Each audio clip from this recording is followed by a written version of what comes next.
இனி உங்களது சுயசரிதையின் சில பாகங்களை பற்றி கூறுங்கள்.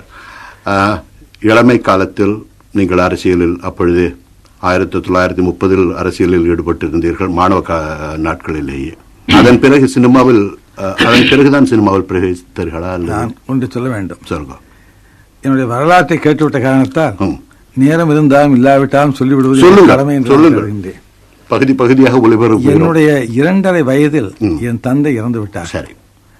என் தந்தையும் தந்தைக்கு உயிரூட்டிய அறிவை தந்த பாட்டனாரும் சரி பெரும் லட்சாதிபதிகளாக இருந்தவர்கள். சரி. பெரும் பணக்காரர்கள். சரி. வசதியும் வாய்ப்போடும் இருந்தவர்கள்.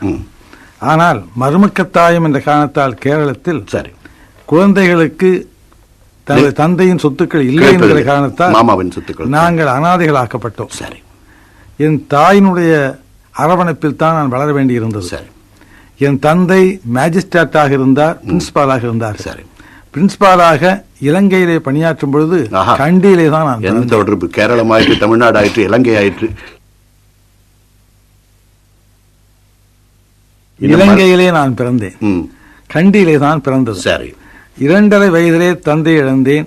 அதற்கு பிறகு 4-5 வயதிற்குள்ளேயே நான் தமிழகத்திற்கு வந்து விட்டேன். என்னை வளர்த்த வேலுநாயர் என்பவர் அங்கே போலீஸ் இலாக்காவிலே போலீஸ்காரா பணியாற்றிய காரணத்தால் அவர் ஆதரவிலே நாங்கள் வளர வேண்டியிருந்தது. சரி. முதலாக நான் எழுத படிக்க தெரிந்த மொழி தமிழ். சரி. நான் அறிவு வந்த பருவம் முதல் பார்த்து கொண்டு பழகிக் கொண்டிருக்கின்ற மக்கள் தமிழ் மக்கள். சரி.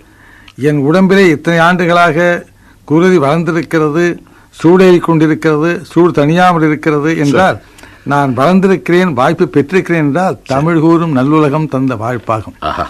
ஆகவே அந்த தமிழ் உலகத்திற்கு நான் தொண்டு செய்ய வேண்டும் என்கிற ஆர்வம் என்னை அறியாமலே என்னை உந்தி தள்ளி கொண்டிருக்கிறது வந்தது. என் தாயுடைய அரவணைப்பு எனக்கு அதிக கல்வியை தருவதற்கு வாய்ப்பில்லை. 7வது வயதில் நான் நாடக கம்பெனியில் சேர்ந்து விட்டேன். 7 வயதிலிருந்து நாடகத்திலே நடித்து 34வது ஆண்டு 35வது ஆண்டில் சினிமா படங்களிலே நடிப்பதற்கு நான் கலந்து கொள்ள வேண்டிய அவசியத்தில் ஈடுபட்டேன். அதற்கு பிறகு நான் தொடர்பு கொண்டிருக்கின்றேன். 1930ஆம் ஆண்டிலேயே 29-28 இருந்தே நான் வந்து காங்கிரஸ் கட்சியில் அங்கத்தினராக இல்லாவிட்டாலும் அதனுடைய ஊழியனாக இருந்தேன். 33-34 எல்லாம் நான் அங்கத்தினராக பதிவு செய்து கொண்டு விட்டவன். அதற்கு பிறகு சில நாட்கள் இருந்து எனக்கு அங்கே செயல்பட்ட முறைகளிலே சில குறைபாடுகள் கண்டதாக நான் எண்ணியதால் அந்த விருப்பு வெறுப்பற்ற நிலைமை நான் வளர வேண்டும் என்கிற காரணத்தால் நான் விலகி அஞ்ஞாதவாசம் என்று சொல்வார்களே அதுபோல் அரசியல் தொடர்பு இல்லாமல் இருந்து கொண்டிருந்தேன். ஒரு 4-5 ஆண்டு அரசியலில் இருந்து ஈடுபாடு இல்லாமல். ஆனால் நான் கதர் கட்டுகின்ற காங்கிரஸ்காரனாக இருந்தேன். நான் ஒரு தேசியவாதியாக எப்பொழுதுமே இருந்து கொண்டிருப்பவன். சரி. அது மட்டுமல்ல, மகாத்மாவின் கொள்கையிலே பிடிப்பும் நம்பிக்கையும் கொண்டவன். சரி. அவைகளெல்லாம் ஒருங்கு சேர நான் தமிழகத்திலே கண்ட ஒரே ஒரு தலைவர் மாபெரும் அறிஞர் அமரர் அண்ணா அவர்கள் தவிர வேறு யாரும் இல்லை என்பதை அறிந்து அவருடைய புத்தகங்களை படித்துவிட்டு அவருடைய நியாயமான கோரிக்கைகள் தான் தமிழகத்திற்கும் இந்திய துணைக்கண்டத்திற்கும் பயனுள்ளதாக இருக்கும் என்ற காரணத்தால் நான் திராவிட முன்னேற்ற கழகத்திலே சேர்ந்தேன். அண்மையில் 1972ஆம் ஆண்டு அக்டோபர் 10ஆம் தேதி அன்று குற்றமற்ற நான் வெளியேற்றப்பட்டேன். சரி. வெளியேற்றப்பட்ட பிறகு தொண்டர்களுடைய மக்களுடைய விருப்பப்படி அண்ணா திராவிட முன்னேற்ற கழகம் என்ற அமைப்பை நான் உருவாக்கினேன். இப்பொழுது அதிலே முதற் தொண்டனாக நான் இருக்கிறேன் என்று அவர் சொல்லுகின்றார்கள்.